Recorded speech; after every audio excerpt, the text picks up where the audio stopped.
Assalamualaikum warahmatullahi wabarakatuh. Ketemu kembali bareng Kang Sep di sini. Apa kabarnya teman-teman semua? Semua baik-baik saja ya. Salam satu aja. Masak apapun jadi praktis. Oke teman-teman, di sini saya mau masak tidak asing lagi, yaitu rendang ya teman-teman. Dan ini saya sebetulnya ini udah setengah jadi, dan ini ada kelapa yang sudah digongsong atau sudah digoreng, lalu saya haluskan ya blender ini jadi mirip itu kelapanya. Dan ini bumbunya ini udah jadi si rendangnya itu udah jadi, udah empuk. Dan ternyata biar tidak hancur si dagingnya itu saya angkat dulu teman-teman ya. Cuman proses angkatnya nggak saya videokan ya, jadi nggak ke report, tidak apa-apa teman-teman. Jadi maksudnya mungkin teman-teman sudah paham. Jadi ini maksudnya itu biar tidak hancur si dagingnya ya. Karena kadang-kadang kalau diaduk terus di sini didiamkan itu bisa hancur, tapi itu tergantung karena ini daging sapinya agak muda. Jadi saya caranya begini ya teman-teman. Kalau daging sapinya yang tua mungkin bisa kuat ya. Jadi ini kira-kira 30 menit lagi dagingnya udah empuk.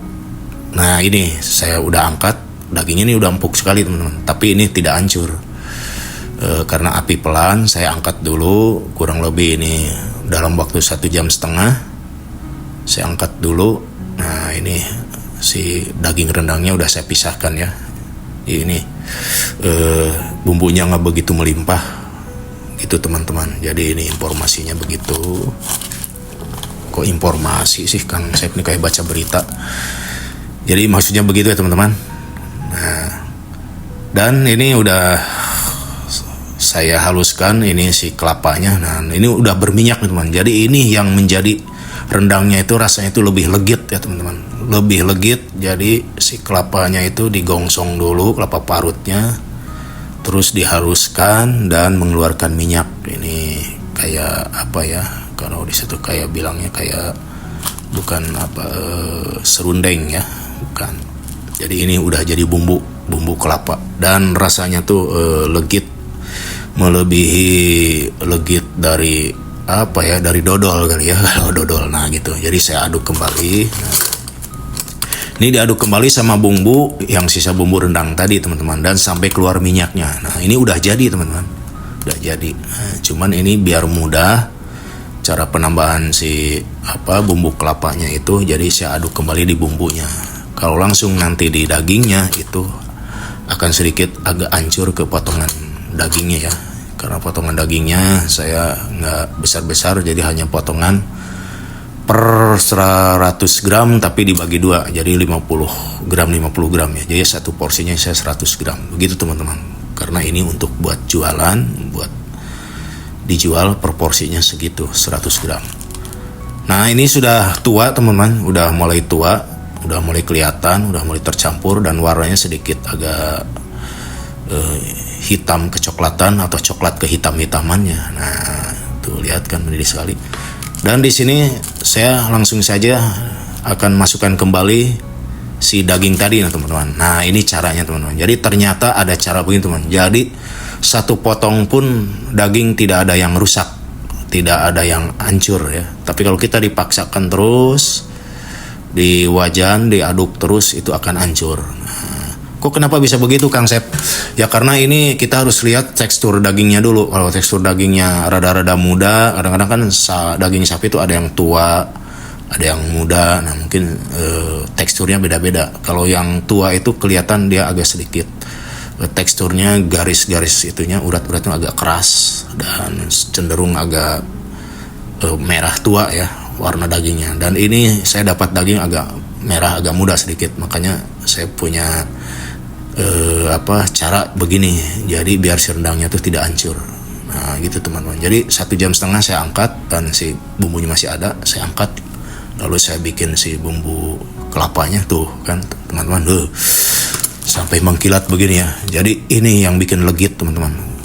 Dan udah tentu ini si dagingnya udah empuk ya teman-teman. Dan kita harus hati-hati untuk membalikan atau mengaduk si dagingnya itu biar tidak hancur. Jadi ini hanya untuk si bumbunya lebih meresap dan lebih menempel ya di rendangnya gitu teman-teman. Jadi ini waduh, saya pun penasaran nih. nanti bagaimana itu rasanya. Ini sampai mengkilat begini teman-teman. Waduh, sama nasi panas pasti ini, waduh kemecer sekali ya, pasti ini sedap sekali ya si rendang ini. Jadi ini, nah tuh kan teman-teman lihat tuh, saya perdekat ya, perjelas tuh sampai mengkilat. Jadi kering dan kadar airnya tuh emang benar-benar sudah hilang teman-teman.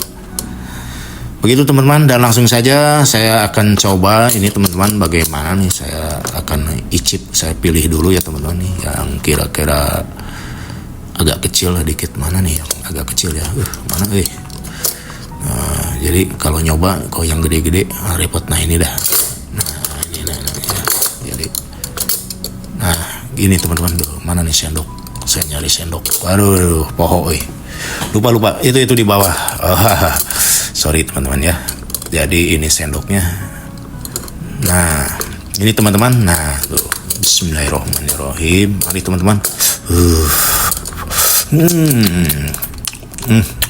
Bener-bener ini rasa bumbunya tuh bener-bener khas sekali teman-teman ya. Dan ini saya coba lagi.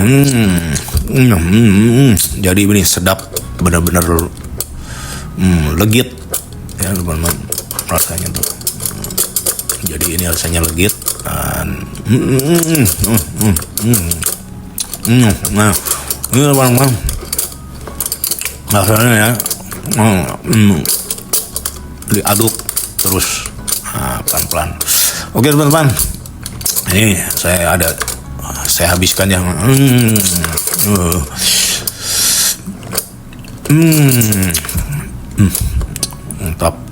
Mantap pokoknya. Oke teman-teman, sampai di sini videonya. Semoga bermanfaat dan menjadi inspirasi ya buat teman-teman semua. Jadi bikin rendang ternyata ada cara lain, jadi hasilnya lebih legit ya teman. Oke, sampai di sini videonya. Semoga bermanfaat. Akhir kata, wassalamualaikum warahmatullahi wabarakatuh.